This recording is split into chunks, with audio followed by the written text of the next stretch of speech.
Hello पापा, कैसे हैं आप? मैं ठीक हूँ बेटा। तू बता, तेरी पढ़ाई कैसी चल रही है? पढ़ाई अच्छी चल रही है पापा। बस बहुत ज़्यादा पढ़ना पड़ता है। सेमेस्टर के एग्ज़ाम्स आ रहे हैं ना, और ढेर सारी डिज़ाइंस भी सबमिट करनी है। पता नहीं कैसे होगा। अरे सब हो जाएगा बेटा। तू मेहनती है, स्मार्ट बच्ची है हमारी। एक बात बताऊँ, एक से एक पार्टी पूछ रही है। पार्टी मतलब? अरे लड़के वाले एक से एक सेटल्ड। क्या पापा, आप लोग भी ना, हद है। इधर मैंने एग्जाम्स के टेंशन में और आप लोग सब। अरे कोई बात नहीं, तू टेंशन मत ले बेटा, मैंने तो वैसे ही पूछ लिया था। प्लीज़, तो अगले 3 साल तक मत बोलिएगा। इनफैक्ट मैं तो कहती हूँ, जब तक मैं ना बोलूँ शादी के बारे में कोई बात ही मत कीजिएगा। प्लीज़ मम्मी को भी समझा देना। ठीक है बेटा, ठीक है। All the best. ओके पापा, बाय बाय। मैं रेखा सरिया। मेरी मास्टर्स डिग्री के बाद मम्मी पापा फिर से मेरी शादी की बात छेड़ेंगे। तब मैं शादी के लिए हाँ भी बोलूंगी, और तब मैं पहली बार गीता रेजपरा का नाम सुनूंगी। इस वक्त तो मुझे पता भी नहीं है कि इस दुनिया में गीता नाम की कोई है भी। गीता को इस वक्त 7वें आसमान पर होना चाहिए। कोई सोच भी नहीं सकता कि इस वक्त उसके दिमाग में कोई और बात हो भी सकती है। अरे नहीं नहीं नहीं, इससे तो ये अच्छी है ना गीता?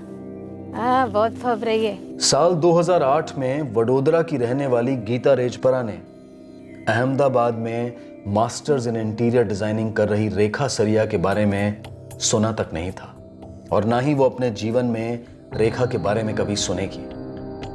ठीक उसी तरह जैसे उसने सुप्रिया निलोरिया के बारे में सुना नहीं था। सूरत की रहने वाली सुप्रिया निलोरिया 2008 में लगभग रेखा और गीता की उम्र की थी। सुप्रिया अपने जीवन में गीता के बारे में सुनने वाली थी और रेखा के बारे में भी सुनने वाली थी। समय की राह पर 3 तकदीरों के रास्ते मिलने वाले थे। रेखा सरिया, गीता रेजपरा और सुप्रिया निलोरिया, इन तीनों की जिंदगियां मिलने वाली थी।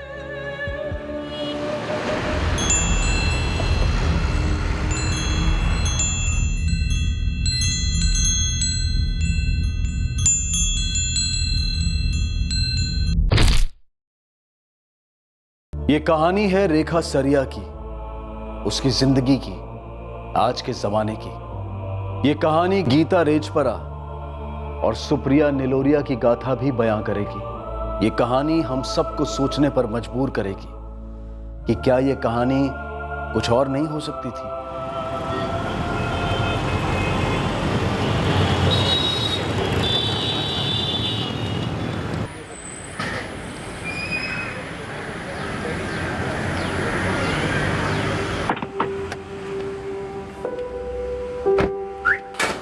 राजेंद्र भाई, आपने ये डिटेल्स दी थी आपकी बेटी की, बराबर?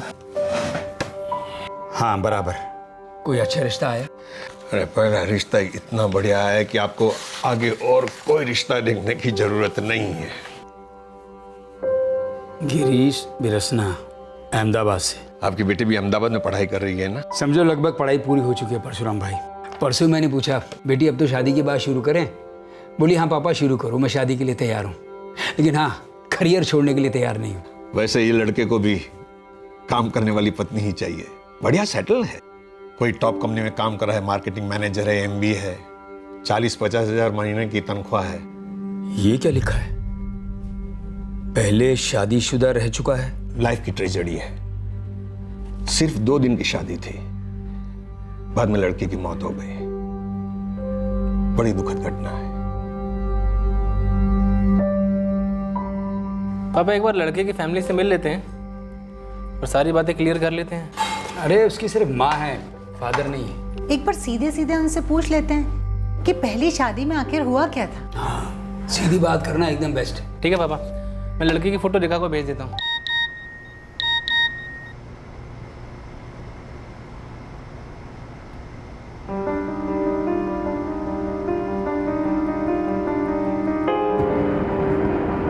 मुझे प्रोफाइल ठीक लग रहा है।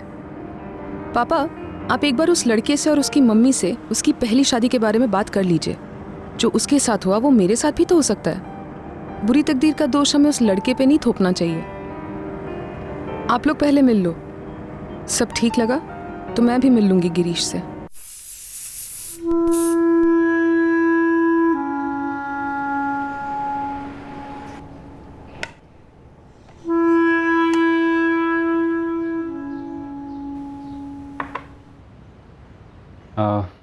मेरी in hand salary 60,000 per month है और इस ईयर के एंड में इंक्रीमेंट भी एक्सपेक्टेड है।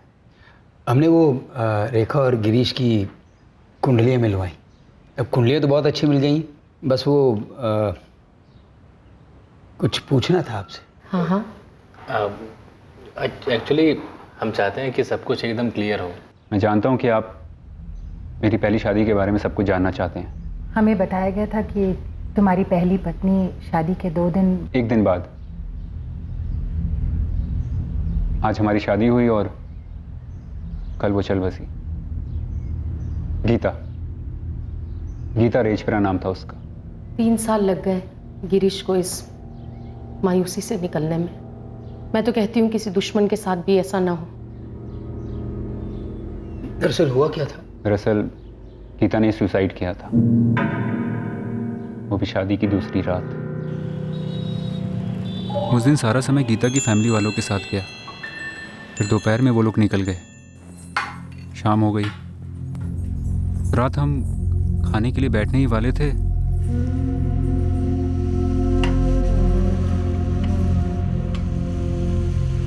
आप लोग खाना शुरू कीजिए, मैं बस अभी आई।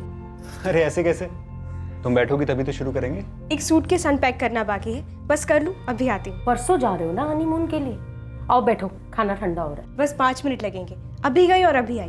प्लीज आप लोग शुरू कीजिए ना। हमें ये बहुत जिद्दी है, नहीं मानेगी। अच्छा जा।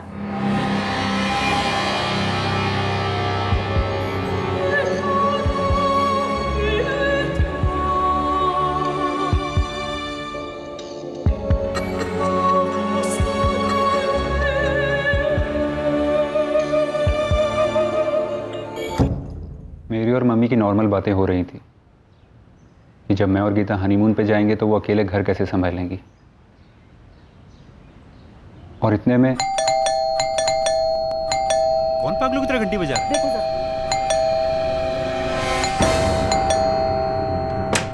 क्या हुआ, क्यों पागलों की तरह घंटी बजा रहा है? वो आपकी मिसेस। मेरी मिसेस? हाँ साहब, वो नीचे कंपाउंड में गिरी पड़ी है। वो क्या पागल हो गया क्या? अभी तो रूम के अंदर गई है। अरे नहीं ना साहब, आगे देखिए ना, वो नीचे गिरी पड़ी है ऊपर से। क्या क्या बक रहा है?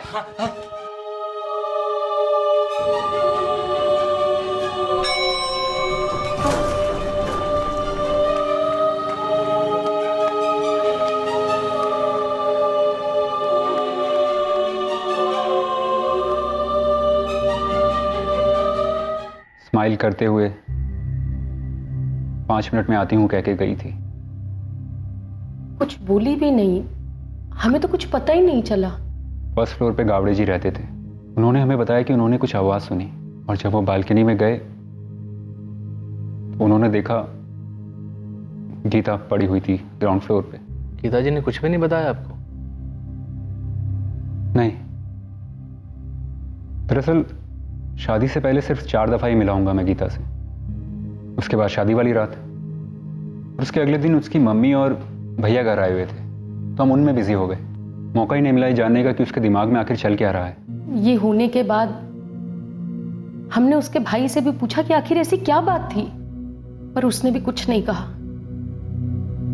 बहुत बुरा हुआ आप लोगों के साथ। सबसे ज्यादा बुरा तो मुझे गीता के लिए लगता है। काश मुझे जरा सी भी हिंट होती कि वो इतनी परेशान थी, मैं उसकी हर तरीके से मदद करता। हमेशा ऐसा लगता है कि मैंने क्या किया, मैं क्या कर सकता था। कि मैं समझता हूं कि आप इस बारे में सब कुछ जानना चाहते हैं, जो सही भी है। मैंने अपनी तरफ से आपको सब कुछ साफ साफ बता दिया है। इसके अलावा अगर आप कुछ भी जानना चाहते हैं तो आप किसी से भी पूछ सकते हैं। और उसके बाद अगर आप लोग इस रिश्ते से खुश हैं तो हम बता दें कि हमें आपकी बेटी बहुत पसंद है। हम चाहते हैं कि रेखा एक बार गिरीश को मिल ले।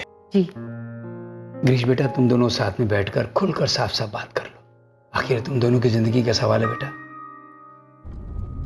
पापा, मेरी रेखा से बात हुई थी तो मैंने उसे सब कुछ बता दिया। रेखा एक बार गिरीश से मिलना चाहती है, तो मैंने गिरीश का नंबर दे दिया है उसे। अच्छा किया बेटा। पापा जी, आपको नहीं लगता कि हमें ये गिरीश के बारे में और थोड़ी छानबीन कर लेनी चाहिए? मतलब ये जो गीता रेजपरा है वो भी तो हमारे कब्जरिया समाज की थी ना। सही कह रही है वंदना, मैं समाज ऑफिस में इंक्वायरी करता हूँ बेटा। पेरेंट्स की बात हो चुकी है, तो I think we should also meet, no? Of course we should meet. मुझे लगता है हम शादी करें ना करें वो सेकेंडरी है इस वक्त। बाद में हम जो भी फैसला करें, एटलीस्ट हमें ये तो पता होगा कि हमने सोच समझ के फैसला किया है। मैं तुम्हारी इस सोच को अप्रिशिएट करती हूँ। तो टेल मी गिरीश, कब मिलना है, कहाँ मिलना है? जब भी तुम फ्री हो, जहाँ भी तुम कंफर्टेबल फील करती हो। Okay, I will call you. गलती अनजाने में तो हो सकती है, पर गलती अगर जानबूझकर की जाए तो उसे क्या कहेंगे? ये सवाल मेरा पीछा नहीं छोड़ने वाला था, ठीक उस आदमी की तरह जो मेरा पीछा कर रहा था। मैं जानती थी कि मेरा पीछा किया जा रहा है, मुझ पर नजर रखी जा रही है, और ये सवाल और गहरा होता गया जब मुझे कबर्ड के ड्रॉअर में गन मिली।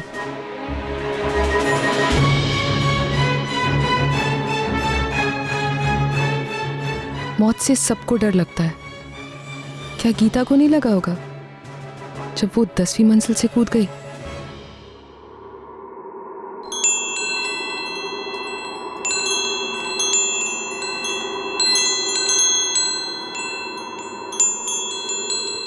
क्या सोच रही थी गीता उस रात? उसे क्या परेशान कर रहा था?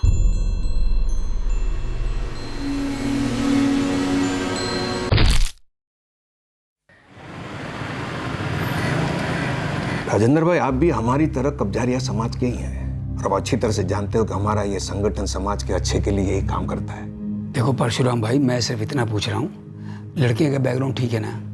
अंकल बाकी सब तो ठीक है, हम बस ये जानना चाहते हैं कि ये जो डिसीजन हम ले रहे हैं वो सही है ना? गीता भी हमारी ही बिरादरी की थी, बड़ौदा साइड की फैमिली थी, और उसका नाम वहीं पे रजिस्टर हुआ था और रिश्ता भी वहीं से आया था। बेटा, उसकी मौत की खबर भी हमारे ही कार्यालय में आई थी। जहां तक हमें पता है, गिरीश निर्दोष है।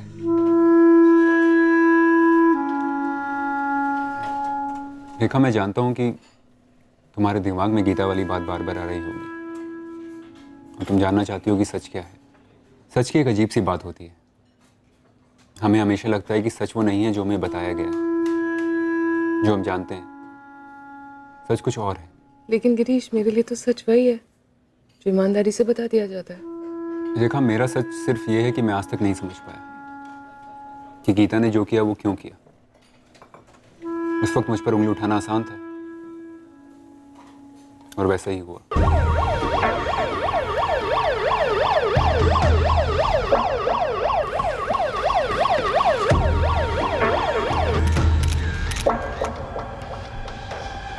अब दोनों में से किसी ने उसे बालकनी से कूदते हुए नहीं देखा?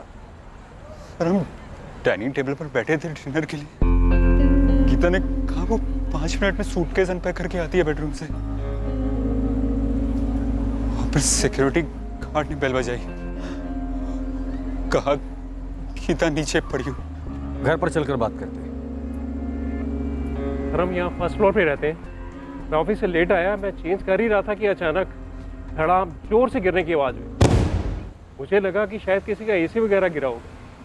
मैं तुरंत पहचान गया ये तो गिरीश की वाइफ है। कल रात ही तो हम लोग इसके रिसेप्शन पे गए थे।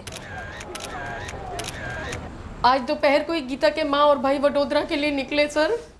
मैंने उनको इन्फॉर्म कर दिया, वो लोग आ रहे हैं। आप दोनों में से कोई भी घर की किसी भी चीज को छुएगा नहीं, और खासकर बेडरूम में कोई जाएगा नहीं। क्यों सर? तलाशी लेनी। तलाशी सर? कोई तो क्लू होगा। गिरीश जी, आपकी बीवी शादी के दूसरे दिन आपके बेडरूम के बालकनी से 10वीं मंजिल से कूदकर आत्महत्या कर दी है। आपसे कहती है कि 5 मिनट में डाइनिंग टेबल पर आ रही है, और यहां आने के बजाय बेडरूम के बालकनी से कूदकर आत्महत्या कर दी। कोई तो बात होगी। सर, कोई सुसाइड नोट नहीं मिला। कांस्टेबल पद्मा वहीं पर है, मैंने उन्हें इन्फॉर्म कर दिया है कि एक बार फिर सर्च कर लें। सब पड़ोसी कह रहे थे उन्होंने कोई भी लड़ाई झगड़े या रोने वोने की आवाज़ें नहीं सुनी। ये गिरीश कह रहा था कि वो 5 मिनट में डाइनिंग टेबल पर आने वाली थी, और उसके बजाय वो बालकनी से जाकर कूद गई। सर वॉचमैन से पूछा, वो कह रहा था कि गिरीश के वाकई में होश उड़ गए थे। जब उसने दरवाज़ा खोला उसे पता चला कि गीता उसकी वाइफ नीचे पड़ी है। ठीक है, उसका भाई और माँ बड़ोदरा से आ रहे हैं, उसके बाद देखते हैं। गिरीश ने ही मार डाला मेरी बहन को। मैं आपसे कह रहा हूँ, उसने उसे ऊपर से धक्का दिया है सर। मेरी बात पे यकीन कीजिए। विशाल शांत हो जा। पहले मुझे एक बात बताओ, गिरीश ऐसा क्यों करेगा? क्यों करेगा? और क्या सर, दहेज के लिए? दहेज? लेकिन शादी तो कल हुई थी ना। तो उससे क्या फर्क पड़ता है सर? उससे क्या उनका लालच कम हो जाता है? हम लोगों ने जितना दिया था उससे खुश नहीं थे वो लोग, और चाहिए था उन लोगों को। हमसे जो बन पाया वो दे दिया था सर उनको, लेकिन उनके लालच का कोई अंत नहीं था। लीजिए आप जी, टोटल गहने तकरीबन 2 लाख के होंगे। जी, मेरे पति गीता के नाम 1.5 लाख के एफडी छोड़ गए थे, उसे तुड़वा कर कैश दे देंगे। उमा जी, कम से कम 5 लाख कैश तो होना चाहिए। विद्या जी सॉरी, लेकिन हम लोग 5 लाख कैश का इंतजाम नहीं कर पाएंगे। पता नहीं मैं उस दिन क्यों नहीं समझ पाया। उस दिन मेरी बहन बहुत दुखी दुखी सी लग रही थी। उसकी आंखें काफी कुछ कह रही थी।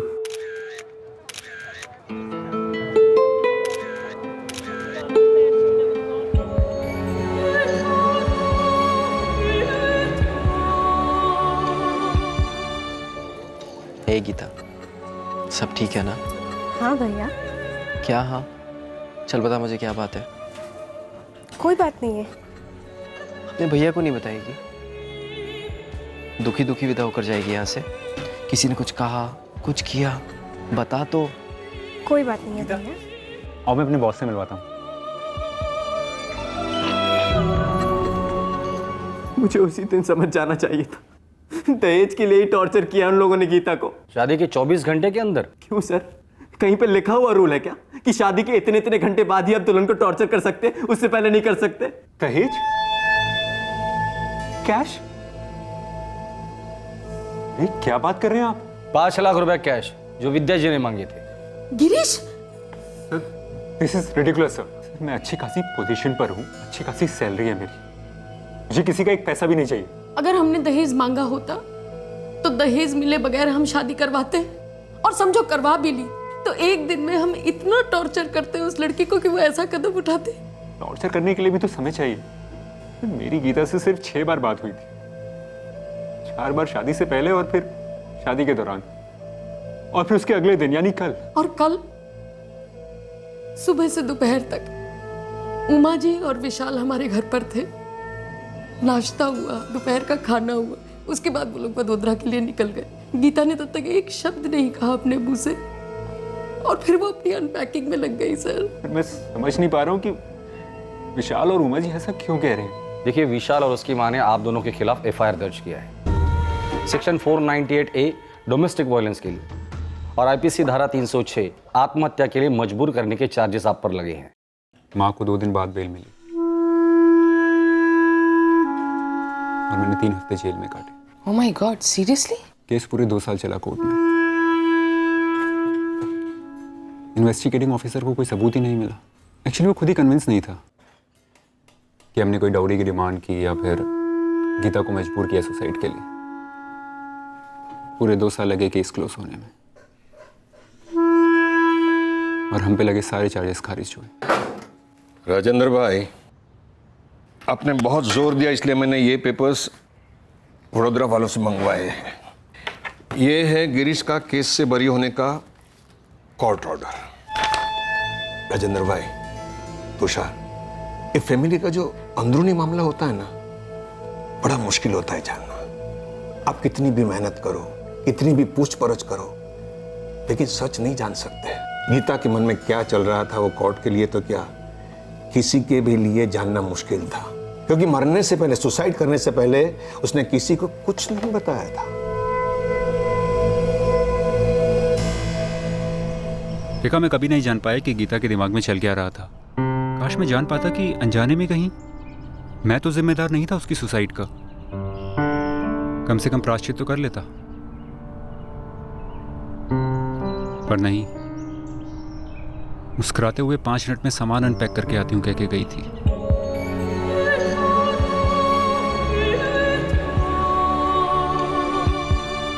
गिल्ट के साथ जीना आसान नहीं,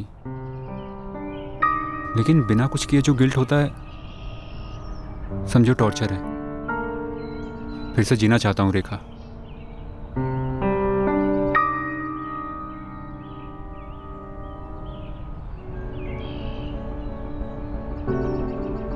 तुम्हारी जिंदगी के ये 3 साल भुला पाओगे ने? एक नए सिरे से शुरू करें? सच? तुम? मैं तुमसे शादी करना चाहती हूँ Girish, and I am really sorry कि ऐसे सवाल मुझे तुमसे पूछने पड़े डायरेक्टली, बट ये जरूरी था डाउट्स क्लियर करने के लिए। एंड डाउट्स क्लियर हुए? पूरी तरह से। I promise you one thing Girish, तुम्हारी पहली शादी हमारी नई जिंदगी में कोई दखल नहीं देगी।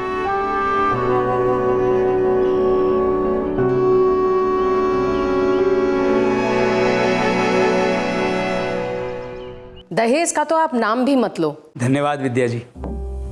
वैसे भी हमारी इतनी ताकत है नहीं। मैं रिटायर हो चुका हूँ और मेरा बेटा तुषार, उसका अपना परिवार है। और सबसे बड़ी बात, मैं दहेज लेने और देने में विश्वास नहीं रखता। ये सब कहने की आपको कोई जरूरत ही नहीं है। हमें तो बस दोनों बच्चों की शादी करवानी है और उन्हें खुश देखना है। बस अप्रैल में फाइनल्स हैं, उसके बाद 3 महीने की इंटर्नशिप और उसके बाद जॉब सर्च। ओके, तो तब तक वेट करना होगा। सिर्फ 6 महीने की तो बात है। 180 दिन। हाँ, तो मैं कहाँ भागे जा रही हूँ, यही हूँ अहमदाबाद में। और हेलो मिस्टर, शादी से पहले का ये रोमांस ने एंजॉय कर लो, इससे पहले कि शादी इसका कत्ल कर दे। प्लीज ये कत्ल वर्ड यूज मत करो, आई डोंट नो, अजीब सा लगता है।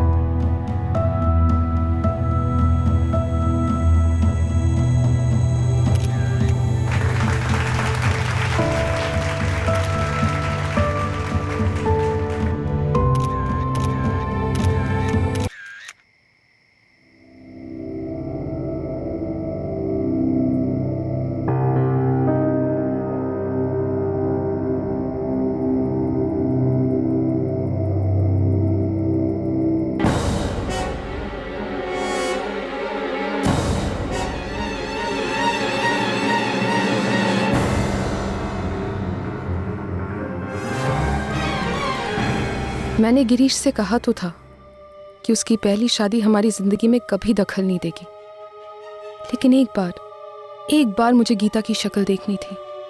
गिरीश ने मुझे उसकी और गीता की शादी की तस्वीरें फॉरवर्ड की थी, पर मुझे अब उन्हें और नहीं देखना था।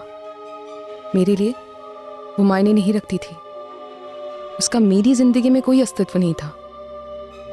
पर मुझे मालूम है, एक साए की तरह गीता मेरे सर पे मंडराएगी जिंदगी भर के लिए।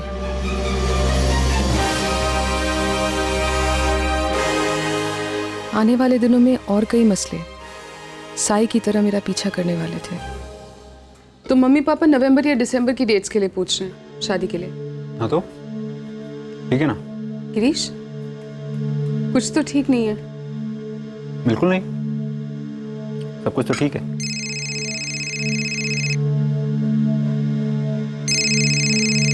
देखा, थोड़ा अर्जेंट है, मैं आता हूँ। पिछले 1 हफ्ते में मैंने देखा था कि गिरीश के बिहेवियर में कुछ अजीब सा बदलाव आया था।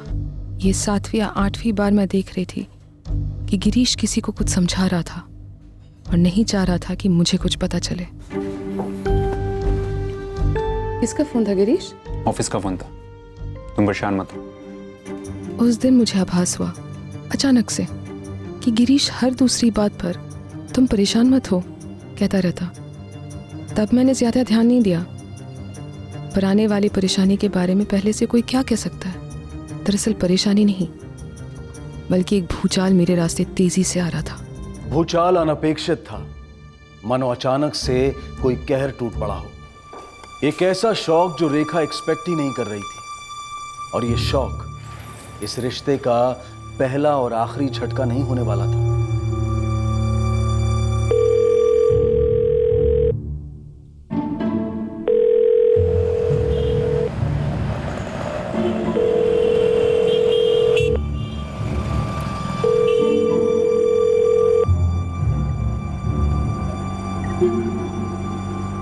कहाँ हो गिरीश? 3 दिन से तुमने एक कॉल नहीं लिया मेरा। तुरंत कॉल बैक करो, अभी के अभी।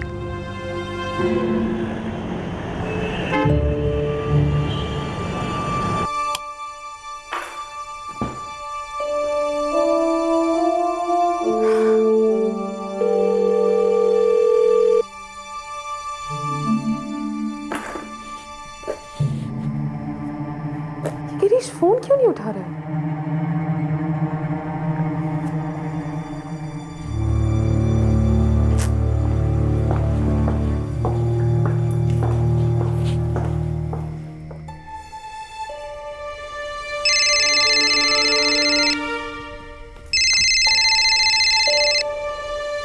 Girish, what the hell is this?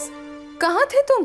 तुम्हारी फियांसे हूँ मैं, पिछले 3 दिनों से पागलों की तरह फोन कर रही हूँ। आई एम सॉरी रेखा। सॉरी नहीं, मुझे सच चाहिए। तुम कहाँ थे? फोन क्यों नहीं किया मुझे 3 दिनों से? मुझे बस इतना सच बता दो, दैट्स ऑल। सॉरी रेखा, और मैं तुमसे सॉरी इसलिए कह रहा हूँ क्योंकि मैं तुमसे शादी नहीं कर पाऊंगा।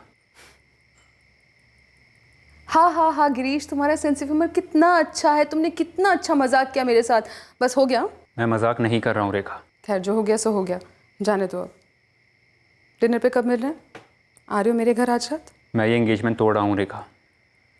कल सुबह मेरी माँ तुम्हारे माँ बाप से बात कर लेंगी शादी तोड़ने के लिए। रेखा, रेखा तुम सुन रही हो ना? हाँ सुन रही हो, लेकिन समझ नहीं पा रही हूँ क्या है ये सब गिरीश? मैं तुमसे शादी नहीं कर सकता रेखा।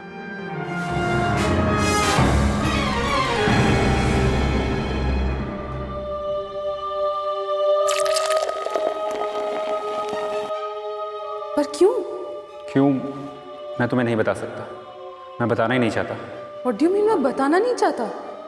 तुमसे तुम्हारी ईमेल आईडी का पासवर्ड नहीं मांग रही हूँ, हमारी एंगेजमेंट तोड़ने की वजह मांग रही हूँ। For God's sake, I'm your fiancé, हक बनता है मेरा। सॉरी, मैं तुम्हारा ये हक पूरा नहीं कर सकता। मैं बस ये बताना चाह रहा हूँ कि मैं तोड़ रहा हूँ सारे रिलेशन। तुम्हारी और मेरी कभी शादी नहीं हो सकती।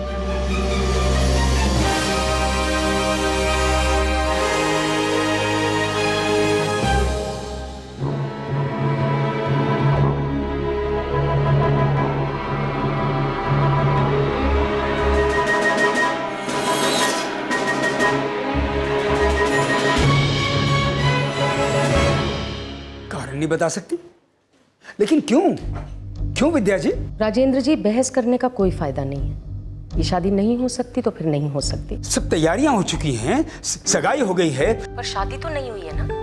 हम सही समय पर ये रिश्ता तोड़ रहे हैं। अब गिरीश रेखा से शादी नहीं करना चाहता। सगाई की अंगूठी हम कुरियर कर देंगे।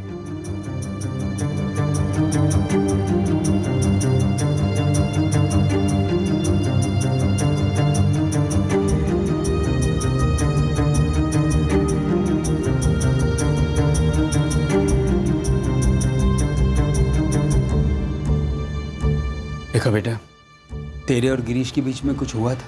बिल्कुल नहीं पापा। कई दिनों से फोन नहीं कर रहा था तो मैंने मैसेज किया था कि माजरा क्या है।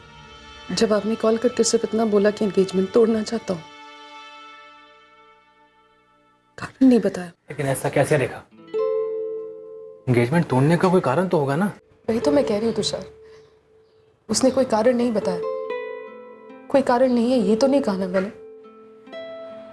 तो वो ये कारण तुम्हें बता क्यों नहीं रहा है? उसने मुझे कुछ नहीं कहा तो मैं तुम्हें कैसे बता सकती हूँ?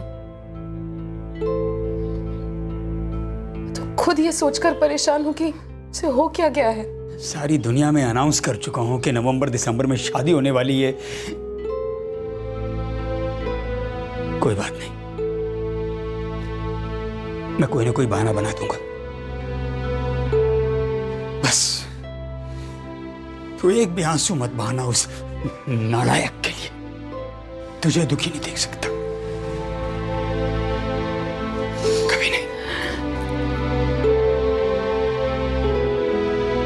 दुख तो होना ही था, ज्यादा इसलिए हुआ कि गिरीश ने सगाई तोड़ने की वजह तक नहीं बताई। इस सारे किस्से ने मेरे अंदर एक गहरा घाव सा कर दिया, जिसे मैं अपने काम से भरने लगी। काम में इतना बिजी हो गई कि मैं धीरे धीरे गिरीश को अपने दिमाग से हटा पाई, और गीता को भी। अनजाने में गलती हो सकती है, पर जानबूझकर गलती की जाए तो उसे क्या कहेंगे?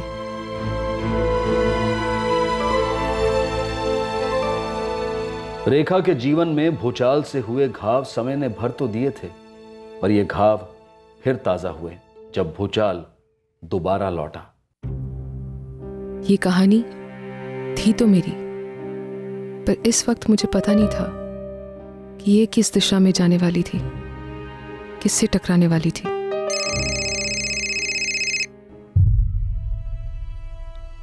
मैंने उसका नंबर डिलीट क्यों नहीं किया था मुझे नहीं पता। मैंने उस दिन उसका फोन क्यों उठाया मुझे नहीं पता। हेलो रेखा। क्यों? किसी और को एक्सपेक्ट कर रहे थे इस नंबर पर? Rekha, I am sorry. Okay, sorry accepted. पर वजह नहीं पूछूंगी कि सॉरी क्यों बोला। हमें तो ये सब पूछना अलाउड नहीं है, राइट? रेखा, मैंने एक्चुअली फ़ोन उसी के लिए किया है। मुझे ऑफिस के लिए देर हो रही है। जो कहना है प्लीज़ जल्दी कहो गिरीश। जल्दी तो नहीं हो पाएगा रेखा, मिलकर आराम से बताना चाहता हूँ। मिलोगी प्लीज़? रेखा, मैं तुम्हें बताना चाहता हूँ कि मैंने शादी से इनकार क्यों कर दिया था। एक बार मुझे सुन लो रेखा, मैं भी तुमसे प्यार करने लगा था, लेकिन उस वक्त मैं नहीं चाहता था कि तुम एक अधूरे आदमी के साथ शादी करो। रेखा, सच कहूं तो गीता को मैं कभी भुला ही नहीं पाया। कोर्ट में मैं अपने आप को बेगुनाह साबित करने में लगा था, लेकिन अंदर ही अंदर मैं खुद को गीता का मुजरिम मान रहा था, उस जुर्म का जिसका मुझे कोई आइडिया ही नहीं था। रेखा, अपना गुनाह बिना जाने सजा भुगतना बहुत टॉर्चर होता है। 1 साल पहले बिना बताए सगाई तोड़कर तुम गए थे, और आज तुम मुझे ये कह रहे हो कि अपना गुनाह न जाने सजा भुगतना टॉर्चर होता है। मैं तुम्हारा दुख समझता हूँ रेखा, इसलिए वापस आया हूँ। अच्छा, क्यों गए थे? मुझे अपने अंदर का मैल साफ करना था। और वो कैसे किया जाता है? अकेले रह के, सारी दुनिया से दूर। कहाँ गए थे? हिमालय? दुबई। जॉब ऑफर आया था, अकेले रह के सबसे दूर। वहां मुझे खुद को माफ करने का मौका मिला, और जब मैं अपने आप को माफ कर सका तो मुझे मेरे गिल्ट से भी छुटकारा मिला। रेखा, मैं तब तक किसी रिश्ते में नहीं जुड़ना चाहता था जब तक मेरे पिछले रिश्ते की यादें मेरा पीछा नहीं छोड़ देती। मैं अधूरा तुम्हारे साथ नहीं जुड़ना चाहता था, मैं पूरा तुम्हारा होना चाहता, ताकि सिर्फ मैं आज में जीऊं तुम्हारे साथ, और आने वाले कल की सोचूं तुम्हारे साथ। रेखा, मैं तुम्हें नहीं, इन यादों को छोड़कर दुबई चला गया था, इस उम्मीद से कि एक दिन जब मैं लौटूंगा तो तुम मुझे मिलोगी, और मैं तुमसे कह पाऊंगा कि मैं तुमसे प्यार करता हूं। तू पागल हो गया क्या? ये अचानक से कहां से आ गया गिरीश? ये मंगल से के चांद से? दुबई से। 6 महीने के लिए वहां पे जॉब करने गया था, अब वापस आ गया। हम मिले, बात हुई, और अब मैं जान गई हूँ कि वो तब शादी क्यों नहीं करना चाह रहा था। और अब तुम दोनों एक दूसरे से प्यार करते हो? हाँ। तुझे क्या लगता है माँ पापा इतनी जिल्लत सहने के बाद गिरीश को गले से लगाएंगे? प्लीज मेरी मदद कर भाई।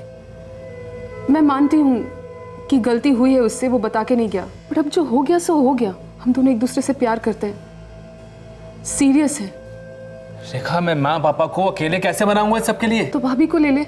माथा घूम गया इस लड़की का, बावली हो गया पूरी तरीके से। वो लड़का 1 नंबर का घटिया लड़का है वो, और उसकी माँ भी। और तुम दोनों बेवकूफ़ों की तरह मुझसे ये कह रहे हो कि इसकी बेवकूफ़ी में इसका साथ दूं मैं? अचानक एक दिन वो लड़का कहीं से वापस टपक जाता है, इन दोनों का प्यार फिर से शुरू हो जाता है। भूल जाती है बेवकूफ़ लड़की कैसे सगाई तोड़ के छोड़ के चला गया था इसे, और ऐसे एक बार फिर से छोड़ के चला जाएगा, और तू देखती रह जाएगी बेवकूफ़ों की तरह। सच बोलूं तो जब उसने सगाई तोड़ी थी ना, तो मुझे लगा था कि गीता के साथ जरूर कुछ उल्टा सीधा हुआ होगा जो हमें नहीं मालूम। अरे मैं तो खुश हुआ था जब ये रिश्ता टूटा था। पापा प्लीज, मैं मानती हूँ गिरीश जब गया था वो मुझे बता के जा सकता था, पर वो भी क्या करता? वो गीता को भुलाने ही तो गया था। वो दुबई से लौटा, मुझसे मिला, माफी मांगी, सफाई दी, सच बताया। पापा, हर इंसान को एक मौका तो मिलना ही चाहिए ना। मिला था ना उसको मौका, मर गई गीता या मार दिया गया किसी को क्या पता। अब हमारी बेटी की बारी है क्या? पापा प्लीज, कोर्ट ने उसे बाइज्जत बरी कर दिया पापा। बस, अब तू उससे कभी नहीं मिलेगी, बात खत्म।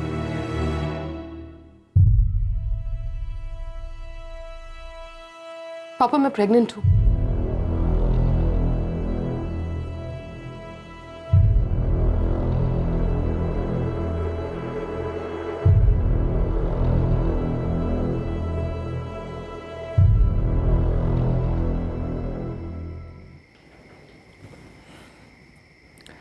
देखो अब तो तुम्हारे माँ बाप भी मान गए हैं, सब कुछ सेटल हो गया, तो क्या तुम्हें अभी भी तुम्हारा ये बच्चा चाहिए? What do you mean by that, Girish? ये हमारा बच्चा है, of course मुझे चाहिए। क्या तुमको नहीं चाहिए क्या? मुझे भी ये बच्चा चाहिए, लेकिन मुझे लगा शायद तुम्हें नहीं चाहिए। शायद लगा शादी के बाद थोड़ी फ्रीडम चाहिए, यू नो, रोमांस करने के लिए, मौज मस्ती करने के लिए। हाँ मुझे वो सब भी चाहिए, लेकिन ये दोनों चीजें साथ साथ भी तो हो सकती है ना। बस हम दोनों को सही तरीके से टाइम मैनेज करना होगा। प्लीज गिरीश, आइंदा मुझसे कभी मत पूछना कि ये बच्चा मुझे चाहिए या नहीं।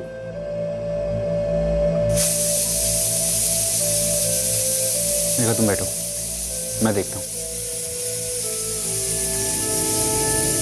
गिरीश का एक बहुत ही केयरिंग पहलू भी था, सेंसिटिव था, प्यार करता था मुझसे, ऐसा मुझे लगा था।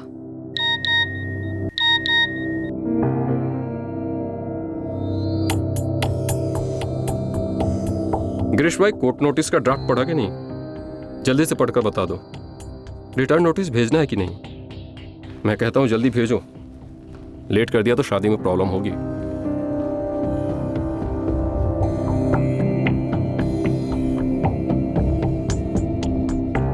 तुमने मेरा मैसेज पढ़ा? हाँ वो अपने आप ही खुल गया था। ये क्या नोटिस है गिरीश? रेखा, मुझे पसंद नहीं कोई मेरा फ़ोन देखे या मेरा मैसेज पढ़े। ये आने वाले भूचाल की चेतावनी थी। ये भूचाल शादी होने तक मुझसे दूर रहने वाला था, सिर्फ शादी होने तक। लेकिन थोड़े ही दिनों में एक और ट्रेजेडी मुझ पर कहर बन के टूटने वाली थी।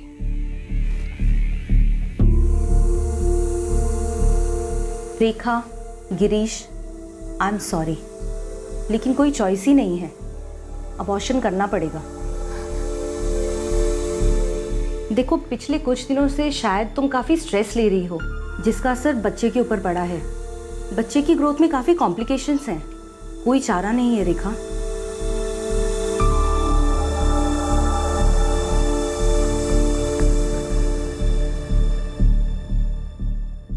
पर गिरीश ने मुझे पूरी तरह सपोर्ट किया और हमने फिर से ट्राई किया और मैं दोबारा प्रेग्नेंट हुई। 5वां महीना लगा। मैं उम्मीद कर रही थी कि अब जिंदगी सेटल हो गई है, अब कोई भूचाल नहीं आएगा।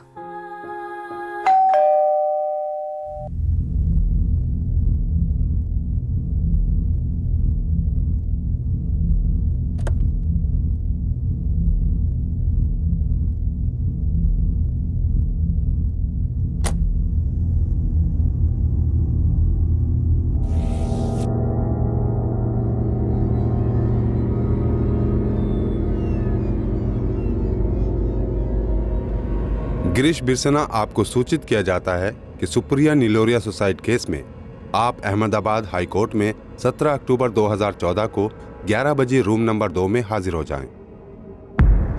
गिरीश भाई, कोर्ट नोटिस का ड्राफ्ट पढ़ा कि नहीं? जल्दी से पढ़कर बता दो। रिटर्न नोटिस भेजना है कि नहीं?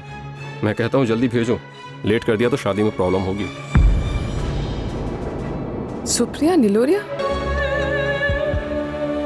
गलती अनजाने में तो हो सकती है, पर गलती अगर जानबूझकर की जाए तो उसे क्या कहेंगे? सच अक्सर वो नहीं होता है जितना हम जानते हैं, पर वो भी हो सकता है जो हमारी जानकारी के परे होता है। रेखा को ये बात बहुत जल्द पता चलने वाली थी। एक भयंकर सच उससे छुपाया गया था, जो उस वक्त हुआ था जब रेखा की सगाई टूटी थी, और फिर 1 साल बाद गिरीश दोबारा उसकी जिंदगी में दाखिल हुआ था। लेकिन इस सच से भयंकर भी एक और सच था, जिसका सामना रेखा बहुत जल्द करने वाली थी। रेखा की कहानी हम कल पूरी करेंगे और साथ ही आपको सुनाएंगे सुप्रिया नीलोरिया की कहानी भी। अब मैं अनूप सोनी आपसे विदा लेता हूं। कल रात आपसे फिर मुलाकात होगी इस केस के दूसरे और आखिरी भाग में